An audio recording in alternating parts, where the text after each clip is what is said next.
Alors ici, on va s'intéresser au corps du texte et on va insérer entre des paragraphes, on va insérer des images qui auront évidemment pas plus que la largeur de la colonne.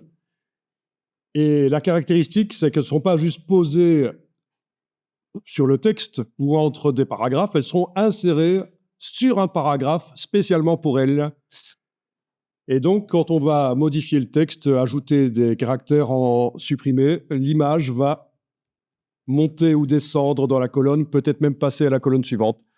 Donc, ce qu'il nous faut dans un premier temps, c'est évidemment d'aller chercher, on va faire ça avec 2 images pour commencer, 2-3 images en fait.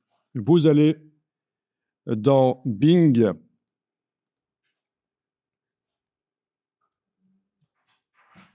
alors je vais juste chercher moi des images de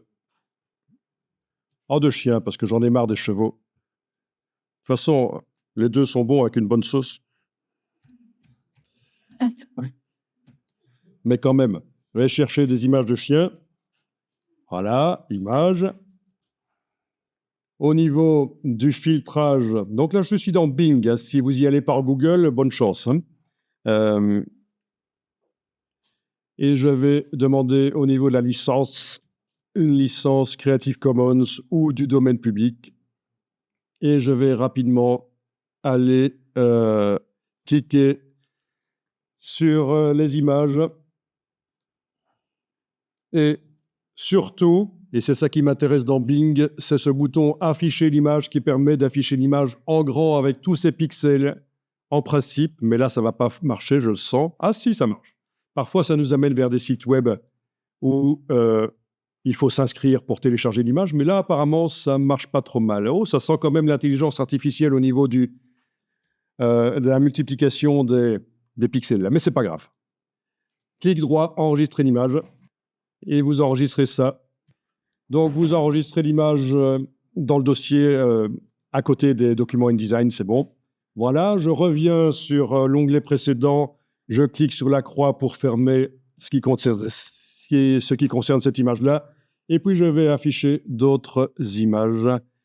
Donc, en principe, il faudrait vraiment vérifier les conditions d'utilisation de chaque image si on veut vraiment les utiliser pour faire un vrai travail. Vérifier sur le site web les conditions d'utilisation de l'image, parce que j'ai fait des recherches sur des images du domaine public sur lesquelles j'ai normalement tous les droits, puisqu'il n'y a pas de droit, en fait. Mais on n'est jamais trop prudent. Ceci dit, si vous générez des images par intelligence artificielle de manière assez surprenante, vous pourriez éviter des problèmes de droit d'auteur. Oui, c'est surprenant, mais c'est comme ça. Après, à vous de voir. Ok, j'ai 3 images, donc je vais retourner dans InDesign et on va traiter ces 3 images. Et on va avoir besoin de l'espace qui se trouve sur le côté de la page, donc la table de montage, dont on peut modifier la taille dans les préférences, mais là, il y a quand même assez bien d'espace pour ce qu'on veut faire, ça va, j'ai pas besoin d'agrandir. On fait fichier importer. On va activer les 3 images dans la liste. Clic, majuscule clic. Oui, je suis en affichage par liste, c'est toujours mieux pour gérer les fichiers. Les icônes, c'est foireux, mais de temps en temps, c'est intéressant, mais la plupart du temps, il faut travailler par liste. Donc, j'ai activé clic, majuscule clic, les 3 images. C'est important. Vous cliquez sur ouvrir. On va être sur la page 2 éventuellement. Oui, sur la page 2, évidemment, puisque c'est la page où il y a le texte à côté. Alors, vous enfoncez le bouton à la souris. Vous voyez qu'il y a 3 images dans le curseur. Vous enfoncez le bouton à la souris, vous gardez enfoncé, vous bougez. Et pendant que vous avez le bouton à la souris enfoncé, vous appuyez sur la flèche, sur le clavier, la flèche qui va vers le haut, 1 fois, 2 fois. Et là, vous allez créer en fait 3. Faites à peu près carré, c'est bien. Ou peut-être un peu rectangulaire vertical, oui, c'est bien aussi. Vous lâchez le bouton à la souris et vous avez 3 blocs. Et on va maintenant demander que les images remplissent les blocs. Pratique ça, si vous voulez amener 4, 10, 20, 50 images dans InDesign d'un coup et qu'elles soient dans un bloc, cette technique fonctionne. Oui, on a utilisé la flèche qui va vers le haut pour augmenter le nombre de rangées, mais il y a aussi la flèche qui va vers la droite pour augmenter le nombre de colonnes. Donc on peut faire des grilles d'images. Vous pourrez tester plus tard. Et donc, objet, ajustement, remplir le bloc proportionnellement, ou alors, vous avez là au-dessus une icône dans la barre contrôle, remplir le bloc proportionnellement. Et voilà, c'est fait. Ça remplit le bloc sans être déformé. Bien sûr, parfois, il va falloir repositionner. Donc, forcément, les images n'ont pas exactement la même proportion que ces blocs-là. Donc, ça déborde. Donc ici, je vais double-cliquer ou cliquer sur le réticule, là, voilà. On voit que l'image déborde jusque là au-dessus et jusque là en dessous. Avec la touche Shift enfoncée, je la déplace. Voilà, parce pour montrer quand même la partie la plus importante, c'est la tête. Même chose ici, je clique sur le réticule. On voit que celle-là, elle déborde sur la gauche et la droite. Avec la touche Shift enfoncée, je déplace. Et voilà, je montre quand même la partie la plus importante de l'image. Donc, quelques petites corrections. On va enregistrer le document et puis on va insérer les images dans le flux du texte.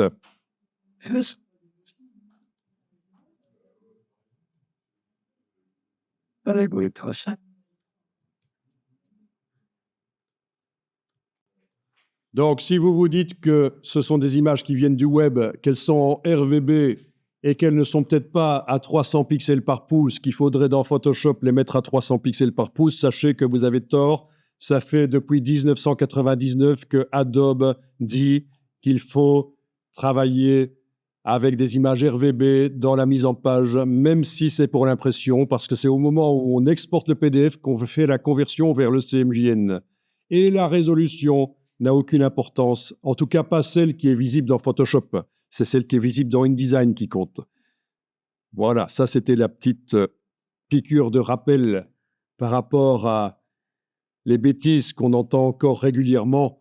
Vous devez ouvrir l'image dans Photoshop, la mettre en 300 pixels par pouce, la transformer en CMJN parce que c'est pour l'impression, c'est logique. Ça, c'était vrai dans les années 90, mais ça n'est plus vrai depuis 1999. Et donc, voilà. Donc, vous avez vos images. Ce que vous allez faire maintenant, c'est les insérer dans le texte. On va faire ça ensemble. On va commencer par une première. On créera un style de paragraphe pour les paragraphes qui supportent les images et un style d'objet même. Donc, première chose, vous prenez l'outil texte et vous allez cliquer à la fin, par exemple, du premier paragraphe sur la page 2 et vous enfoncez la touche retour chariot et vous avez la touche entrée, donc vous enfoncez la grosse touche entrée sur le clavier, vous avez un paragraphe vide. Dans la palette paragraphe, il n'est pas nécessaire qu'il soit aligné sur la grille, parce qu'il va contenir une image en fait, donc je peux enlever l'alignement sur la grille. Ensuite, on va centrer l'image par rapport à la largeur de la colonne, donc vous activez le centrage. Voilà, le curseur est là au centre.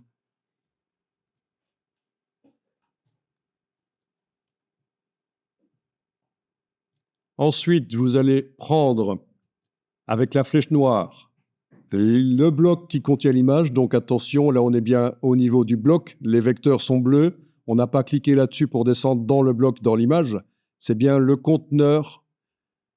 Et vous allez faire un commande X. Vous avez envoyé dans le presse-papier l'image. Elle est prête à être collée. Vous allez prendre le curseur texte et cliquer dans votre paragraphe. Et vous allez coller commande V. Et voilà. Alors parfois, l'image déborde par-dessus le paragraphe précédent. Et il faudra dans ce cas-là aller cliquer sur paragraphe standard dans la palette des styles de paragraphe pour que ça fonctionne. Mais du coup, il faudra recommencer l'opération du centrage dans la palette paragraphe. Voilà.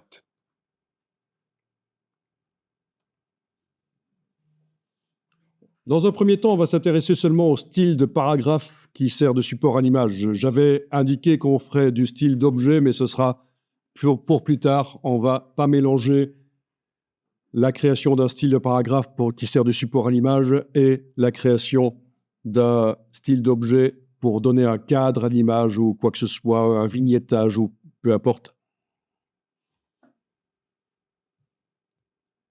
Donc je vous rappelle que si vos images ont l'air un peu pixelisées, c'est dans le menu affichage, performance d'affichage que ça se passe. Si vous êtes en affichage standard, vos images ont l'air de mauvaise qualité, mais en réalité, c'est juste une astuce de InDesign pour économiser des ressources informatiques pour que l'ordinateur soit pas trop lent. Donc, affichage, performance d'affichage, si vous voulez les voir avec tous leurs pixels, c'est affichage de qualité supérieure, et voilà. Et encore, c'est pas toujours la même chose que ce que ça donnera dans le PDF ou que ce que ça donne quand on ouvre l'image dans Photoshop. On va enregistrer le document pour les archives.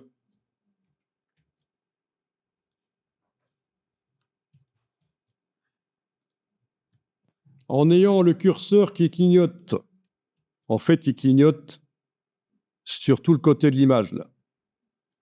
Ah oui, peut-être que votre image est trop grande par rapport à la largeur de la colonne. Dans ce cas-là, vous la sélectionnez avec la flèche noire, sans double-cliquer. On est vraiment au niveau du conteneur. Et vous allez, dans l'outil de transformation, prendre une poignée du coin et avec la touche Shift enfoncée pour garder les proportions, vous redimensionnez l'image. Voilà. Là, je vais la faire même légèrement plus grande que la colonne. Légèrement. Pourquoi pas? C'est acceptable. Et alors, il se passe ceci. Si vous essayez maintenant avec l'outil texte de sélectionner le paragraphe qui contient, ben, ça ne marche pas. Impossible d'insérer le curseur. Donc, dans ce cas-là, on est obligé de faire le curseur dans le paragraphe qui suit ou à la fin du paragraphe qui précède. Et avec dans ce cas-ci, avec la flèche droite sur le clavier, je descends dans le paragraphe de l'image. Ou alors, si j'avais cliqué sur le paragraphe qui suit, avec la flèche gauche du clavier, je remonte dans le paragraphe de l'image. Voilà. Il faut être dans le paragraphe de l'image avec le curseur géant qui clignote sur le bord de l'image, à gauche ou à droite de l'image. Et là, dans la palette style de paragraphe, on va demander de faire, donc palette style de paragraphe, nouveau style de paragraphe, et on va appeler ça image ancrée dans body text. Voilà. Attention, d'après aucun style, on n'a pas besoin de faire de parentage de style dans ce cas-ci. Ça n'a aucun intérêt. Appliquer le style à la sélection, c'est super, c'est ce qu'il faut. OK.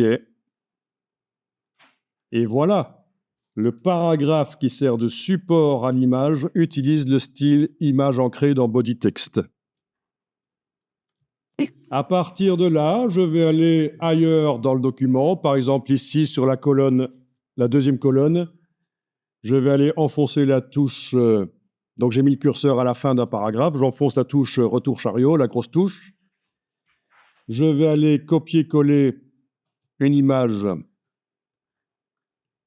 Donc, couper-coller une image. Donc, je sélectionne avec la flèche noire l'image là sur le côté. Je fais commande X, c'est édition coupée.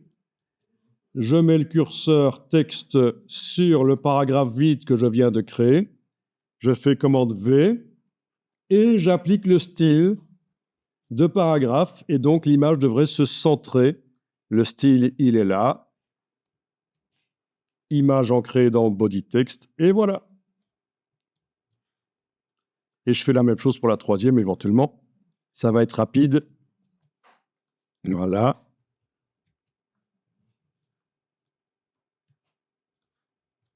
Ah, c'est une petite gymnastique, c'est bizarre, hein, c'est des images qui sont sur des paragraphes.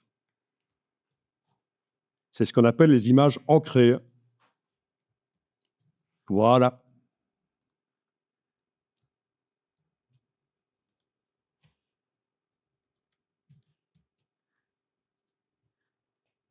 Et donc, si on modifiait le texte, par exemple, si ici je vais enlever une partie de ce texte, en plus c'est la partie la plus dégueulasse, franchement.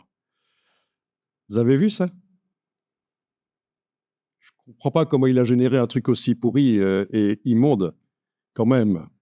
Como rerum telesia dendem, franchement. Alors, je supprime. Qu'est-ce qui va se passer? L'image remonte. Je supprime encore. L'image va, à un certain moment, passer à la colonne d'avant, forcément, s'il y a assez de place pour qu'elle y aille. Voilà. Mais donc, c'est ça l'intérêt. Ou si j'ajoutais du texte, l'image passerait aux colonnes suivantes. Voilà. Bon, pour ceux qui n'auraient pas compris, c'est une blague. Ça ne veut rien dire, ceci. C'est du faux latin. C'est du faux latin, ça ne veut absolument rien dire. C'est des mots latins qui ont été coupés en morceaux et les syllabes ont été accrochées ensemble. C'est juste du faux texte. OK, enregistrez le document.